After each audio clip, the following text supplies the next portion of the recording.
ये कहानी है यूएस डॉलर की, जो आज से करीब 80 साल पहले दुनिया की सबसे पावरफुल करेंसी बना और तब से लेकर आज तक ये पूरी दुनिया पर कंट्रोल कर रहा है। इसी की वजह से अमेरिका दुनिया का सबसे पावरफुल देश बना और हम अमेरिका के प्रेसिडेंट को one of the most powerful person in the world बुलाते हैं। लेकिन लगता है कि ये सब अब बदलने वाला है, क्योंकि दुनिया की बाकी बड़ी करेंसीज यूएस डॉलर को इसकी पोजीशन से हटाने का प्लान कर रही है और इस चीज़ को नाम दिया गया है डी डॉलराइजेशन। अभी रिसेंटली नरेंद्र मोदी ने यूएई गवर्नमेंट के साथ डी डॉलराइजेशन डील साइन की है, जिसका मतलब है कि आज तक हम लोग डॉलर में ट्रेड कर रहे थे। हम लोग एक दूसरे से कुछ भी खरीदते थे, बेचते थे, उसकी पेमेंट हम डॉलर में करते थे। लेकिन आज के बाद हम डॉलर में नहीं बल्कि अपनी अपनी करेंसी में करेंगे। सेम यही डील चाइना और रशिया ने भी साइन की है। वो लोग भी अपनी अपनी करेंसी में अब ट्रेड करने वाले हैं। ऐसे ही और दुनिया के बहुत सारे देश हैं जो लोग डी डॉलराइजेशन को सीरियसली कंसीडर कर रहे हैं, क्योंकि आज तक दुनिया की हर कंट्री अपनी अपनी करेंसी को सिर्फ एक करेंसी के जैसे इस्तेमाल करती थी। लेकिन अमेरिका, उसने डॉलर को एक हथियार, एक वेपन के जैसा यूज किया है। आप लोगों ने सुना होगा कि यूएस दूसरे देशों पे इकोनॉमिक सैंक्शंस लगाता है, क्योंकि यूएस की करेंसी डॉलर आज वर्ल्ड रिजर्व करेंसी है। इस वीडियो में हम लोग यही समझेंगे कि ये इकोनॉमिक सैंक्शंस क्या होते हैं, आखिर ये डॉलर वर्ल्ड रिजर्व करेंसी बना कैसे, क्यों सब लोगों ने एक्सेप्ट किया इसके साथ ट्रेड करना। आज दुनिया में इतने बड़े बड़े नेशंस हैं, क्यों कोई इसको हटा के अपनी करेंसी में ट्रेड नहीं कर पा रहा है, ये सब करने में इतनी प्रॉब्लम क्यों हो रही है। इन सारी चीजों को एकदम अच्छे से समझने के लिए हमको थोड़ा पीछे से स्टार्ट करना पड़ेगा, उस जमाने से जब मनी का कॉन्सेप्ट ही नहीं था और लोग बार्टर सिस्टम में डील करते थे। बार्टर सिस्टम में क्या होता था कि अगर हमको कोई सामान खरीदना है तो उसके बदले हम पैसे नहीं देते थे, क्योंकि उस टाइम पे पैसे थे ही नहीं। हम लोग उसके बदले कोई ऐसा सामान देते थे जो हमारे पास है और लोग अपना अपना सामान एक्सचेंज करके काम चला रहे थे। लेकिन इस सिस्टम में एक बहुत बड़ी प्रॉब्लम थी कि जब तक आपको अपोजिट रिक्वायरमेंट वाला इंसान नहीं मिलेगा तब तक आप उसके साथ सामान एक्सचेंज नहीं कर सकते। और इस प्रॉब्लम को सॉल्व करने के लिए लोगों ने सोचा कि क्यों ना एक ऐसे करेंसी, एक ऐसा मनी का कॉन्सेप्ट निकाला जाए जिसकी खुद की कोई वैल्यू हो और उसके बदले हम लोग सामान एक्सचेंज कर ले। इसीलिए लोगों ने फिर गोल्ड को लेकर आया मार्केट में। गोल्ड एक ऐसा मेटल है जो ऑक्सीजन के साथ रिएक्ट ही नहीं करता, इसलिए उसके ऊपर कभी जंग नहीं लगता, वो कभी खराब नहीं होता और उसकी जो रिफ्लेक्शन प्रॉपर्टी है उसकी वजह से वो हमेशा शाइन करता रहता है। इसलिए लोगों को बहुत अट्रैक्टिव लगता था, लोग उसकी ज्वेलरी बनाते थे, उसकी मूर्तियां बनाते थे। इसलिए लोगों ने डिसाइड किया कि आज से हम लोग गोल्ड में ट्रेड करेंगे, गोल्ड के बदले सामान एक्सचेंज करेंगे और गोल्ड तो कभी खराब नहीं होता, तो वही गोल्ड को आगे फिर किसी और सामान के लिए एक्सचेंज किया जा सकता है। तो गोल्ड एज अ करेंसी लाया गया। लेकिन गोल्ड को भी एज अ करेंसी यूज करने में बहुत सारी प्रॉब्लम्स थी, जैसे कि गोल्ड हैवी है, आप उसको लेकर इजीली घूम नहीं सकते, प्लस गोल्ड की प्यूरिटी पे कैसे भरोसा करें। हो सकता है गोल्ड को मेल्ट करके उसमें किसी ने कुछ मिला दिया है और ज्यादा क्वांटिटी कर दिया है। ऐसी और बहुत सारी प्रॉब्लम्स थी गोल्ड में, जिसको सॉल्व करने के लिए लोगों ने फिर पेपर करेंसी इंट्रोड्यूस की। पेपर करेंसी बहुत लाइट वेट है, आप इसको लेके कहीं भी घूम सकते हो, इसको बनाने में ज्यादा खर्चा नहीं आता, सिर्फ कॉटन और कुछ केमिकल्स की जरूरत है और लोग इसको इजीली कॉपी भी नहीं कर पाएंगे, क्योंकि इसके ऊपर जो सिस्टम था, जो डिजाइन था, उतना यूनिक था कि कॉपी करना थोड़ा डिफिकल्ट था। लेकिन कोई भी एक पेपर के टुकड़े के बदले में अपना सामान एक्सचेंज क्यों करेगा? पहले लोग कर रहे थे क्योंकि गोल्ड की खुद की एक वैल्यू थी, उनको लग रहा था कि हमारे गेहूं, हमारे चावल के बदले में हमको कोई वैल्यूएबल चीज मिल रही है। लेकिन अब एक पेपर के टुकड़े के बदले में लोग अपना गेहूं चावल क्यों देंगे? इसीलिए फिर एंट्री हुई गोल्ड स्टैंडर्ड की। गोल्ड स्टैंडर्ड सिस्टम में क्या होता था कि हर देश सिर्फ उतने ही पैसे छाप सकती थी जितनी वैल्यू का उन लोगों के पास सोना है। मान लो मेरे पास 100 किलो सोना है और अगर मैं 100 करेंसी नोट्स प्रिंट कर रहा हूं तो हर नोट की वैल्यू होगी 1 किलो सोना। मतलब अगर मैं अपनी नोट लेकर गवर्नमेंट के पास जाऊं तो गवर्नमेंट मेरे को उसके बदले 1 किलो सोना दे देगी। इसीलिए लोगों ने पेपर करेंसी पर ट्रस्ट करना शुरू किया, क्योंकि उनको पता था कि एक्चुअल में हम लोग गोल्ड में ही ट्रेडिंग कर रहे हैं, लेकिन गोल्ड को कैरी करना थोड़ा डिफिकल्ट है। इसलिए एज अ प्लेस होल्डर हमने एक रिसीट बनाई है। ये जो नोट है ये रिसीट जैसे काम करेंगी, इसको लेके गवर्नमेंट के पास जाओ और अपना सोना ले लो। लोगों को लगा कि ये सिर्फ कन्वीनियंस के लिए और लोगों ने ये सिस्टम यूज करना शुरू किया और बहुत सालों तक ये सिस्टम चलते रहा। और फिर आई first and second world war, जिसने यूएस को पहली अपॉर्चुनिटी दी अपने डॉलर को यहां से उठा के यहां पहुंचाने की।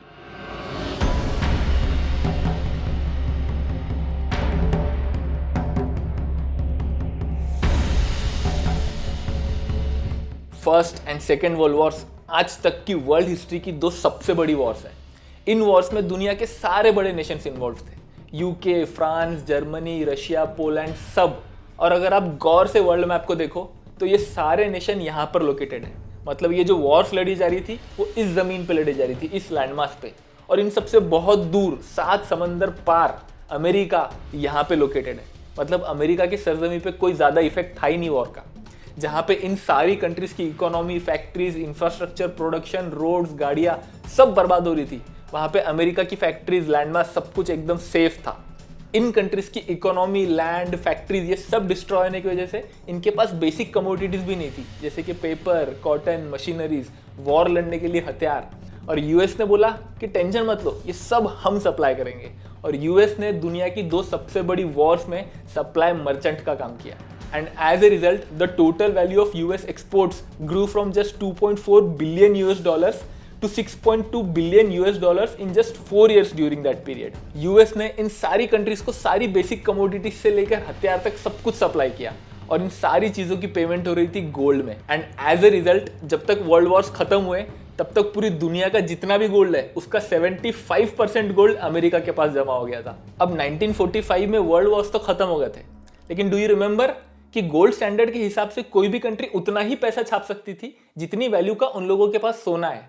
और वर्ल्ड वॉर्स खत्म होने के बाद बाकी की कंट्रीज के पास ज्यादा सोना बचा ही नहीं था और ये सारे बड़े बड़े इकोनॉमिक यूरोपियन पावर्स एक दूसरे के साथ वॉर लड़के आए थे। इसलिए ये लोग एक दूसरे की करेंसी पे भरोसा भी नहीं करने वाले थे इंटरनेशनल ट्रेड करने के लिए। तो ऑब्वियसली दुनिया को इंटरनेशनल ट्रेड करने के लिए एक नए सिस्टम की जरूरत थी। And this is when America saw the opportunity और उन्होंने डॉलर को यहां से यहां पहुंचा दिया। अमेरिका ने इन सारे बड़े नेशंस को 1944 में अमेरिका बुलाया एक ब्रेटन वुड्स नाम की जगह पर और वहां पर एक मीटिंग की। उस मीटिंग में अमेरिका ने बोला कि ठीक है, आप सब लोगों को एक दूसरे की करेंसी पे भरोसा करने की जरूरत ही नहीं है, आप सब लोग डॉलर पे भरोसा कर सकते हो। वैसे भी पूरी दुनिया का गोल्ड हमारे पास है और आप डॉलर में इंटरनेशनल ट्रेड कर सकते हो। और आप सब लोगों को गोल्ड स्टैंडर्ड फॉलो करने की भी जरूरत नहीं है, वैसे भी सारा सोना हमारे पास है, तो हम लोग गोल्ड स्टैंडर्ड फॉलो करेंगे और हम सिर्फ उतने ही डॉलर्स प्रिंट करेंगे जितना हमारे पास सोना है, ताकि आप में से कोई भी जब हमारे पास डॉलर लेकर आएगा तो उतनी ही वैल्यू का सोना हम उसको दे देंगे। तो बेसिकली आप सब लोग अभी भी गोल्ड में ही ट्रेड कर रहे हो, लेकिन just as a placeholder, as a receipt अब आप लोग यूएस डॉलर को यूज करेंगे। और दुनिया के सारे बड़े नेशंस, 44 नेशंस जो उस मीटिंग में इन्वॉल्व थे, उन सब लोगों ने साइन किया एंड एक्सेप्ट किया न्यू सिस्टम। इस सिस्टम का नाम पड़ा ब्रेटन वुड्स सिस्टम। मतलब आप लोग बात की गहराई को समझ रहे हो कि दुनिया के सारे बड़े नेशंस फाइनली यूएस डॉलर को एज इंटरनेशनल करेंसी मानने लग गए थे। उन सब लोगों ने एग्री किया था कि इंटरनेशनल ट्रेड हम यूएस डॉलर में करेंगे। This is very big step for US dollar. और ये कहानी का सिर्फ आधा हिस्सा है, बाकी की कहानी में यूएस डॉलर यहां से यहां पहुंच गया है। And that part of the story starts in Saudi Arabia and the love of America for oil. World war 2 start होने से पहले सऊदी अरेबिया में दुनिया के सबसे बड़े ऑयल रिजर्व की डिस्कवरी हुई। मतलब इतना बड़ा ऑयल का भंडार कि आज सऊदी अरेबिया दुनिया के टोटल ऑयल एक्सपोर्ट्स में से 1/5 खुद अकेला ही करता है। In just last 1 year Saudi Arabia ने $161 बिलियन इन प्रॉफिट कमाए just from oil.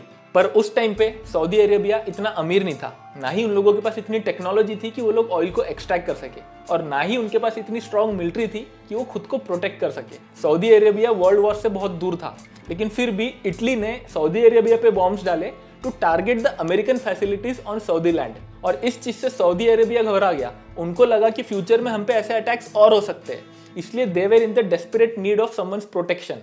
And this is when Franklin Roosevelt, जो उस टाइम अमेरिका के प्रेसिडेंट थे, इन्होंने एक मास्टर स्ट्रोक खेला। इन्होंने सोचा कि वर्ल्ड वॉर्स खत्म होने के बाद सारी इकोनॉमीज फिर से खुद को डेवलप करना चाहेगी, और डेवलपमेंट के लिए इनको factories, production, infrastructure, cars, machineries, ये सब चीजों के लिए सिर्फ एक ही चीज की जरूरत पड़ेगी, वो है ऑयल।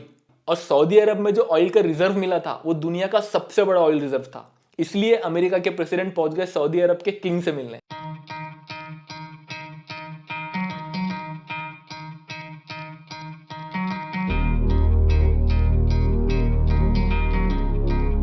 इन्होंने उसके साथ एक मीटिंग की और इन्होंने सऊदी अरब को कन्विंस किया कि हम लोग आपको प्रोटेक्शन देंगे, नेवी, मिलिट्री, एयरफोर्स, सब चीजों का। बस बदले में आपको सिर्फ एक चीज करनी है कि आप जिसको भी ऑयल बेचो फ्यूचर में, उसकी पेमेंट आप लोग सिर्फ डॉलर्स में लोगे, ना ही गोल्ड, ना ही किसी और करेंसी में, सिर्फ और सिर्फ अमेरिकन डॉलर्स में। And this is what was called petro dollar deal. मतलब पेट्रोल अगर बिकेगा तो बस डॉलर में ही बिकेगा। और सिर्फ सऊदी अरब ही नहीं, 1960s में ओपेक बॉडी फॉर्म हुई जितनी भी ऑयल प्रोड्यूसिंग कंट्री थी इन लोगों की बॉडी, और इन सब देशों ने यूएस डॉलर में पेमेंट एक्सेप्ट करना शुरू किया। आप इस पेट्रो डॉलर डील की गहराई को समझो, इसके पीछे की प्लानिंग को देखो कि पूरी दुनिया की इकोनॉमीज को सिर्फ एक ही चीज की सबसे ज्यादा रिक्वायरमेंट है, और वो है ऑयल।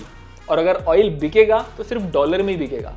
मतलब अगर किसी को भी ऑयल खरीदना है तो पहले जाके उनको अमेरिका से डॉलर्स खरीदने पड़ेंगे, और फिर उन डॉलर्स से वो लोग ऑयल खरीद सकते हैं। इसीलिए सारे देश पहुंच गए अमेरिका के पास डॉलर खरीदने, और अमेरिकन डॉलर्स की डिमांड बहुत बढ़ गई।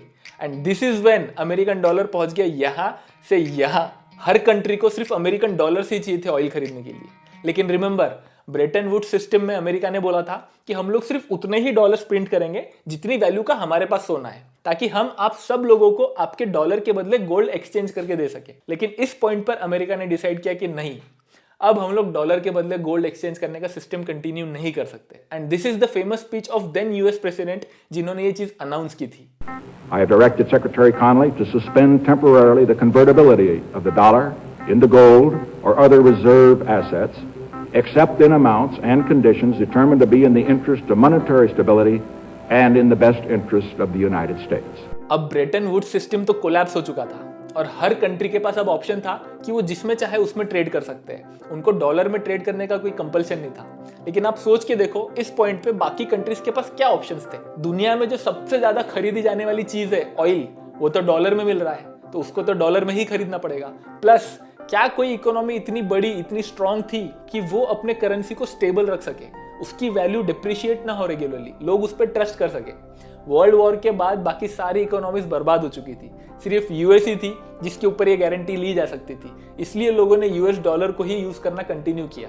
And this is when US dollar became the world's reserve currency.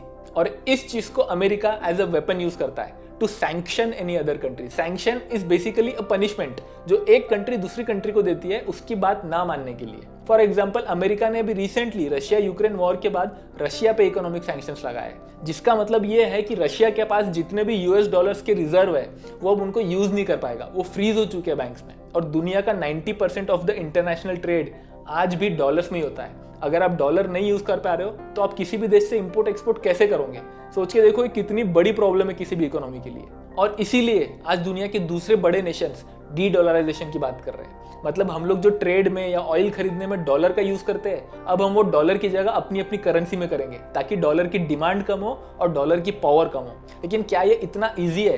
क्या यूएस डॉलर को इतना इजीली हटा पाएंगे? बहुत सारे लोगों का मानना है कि यूएस डॉलर को उसकी पोजीशन से हटाना इतना भी आसान नहीं है। लेकिन क्यों? अगर यूएस डॉलर में कुछ भी छोटा मोटा भी चेंज होता है ना, तो पूरी दुनिया में उसके इंपैक्ट हमको देखने को मिलते हैं। जैसे कि हमने देखा है, अगर यूएस में रिसेशन आता है तो पूरी दुनिया में रिसेशन आता है। This is the reason. So do you think कि किसी भी वीक इकोनॉमी की करेंसी को क्या हम लोग वर्ल्ड रिजर्व करेंसी बना सकते हैं? आज सूडान, अफगानिस्तान ऐसे कंट्रीज को हम लोग वर्ल्ड रिजर्व करेंसी बना देंगे तो इनके अंदर कितना टर्मोइल है, कितने इंटरनल डिस्टर्बेंसेस है, कम्युनल एथनिक क्लैशेस चलते रहते हैं, जिसकी वजह से इनकी खुद की इकोनॉमी स्टेबल ही नहीं है। क्या कोई ऐसी करेंसी पर भरोसा कर सकता है? इसीलिए हमको एक ऐसी इकोनॉमी चाहिए जो बहुत स्ट्रांग हो, बहुत बड़ी हो और बहुत स्टेबल हो, जिनके पास एक स्ट्रांग आर्मी है ताकि वो अपनी कंट्री को डिफेंड कर सके। And today even after so many years US की economy is the strongest and is the biggest economy in the world.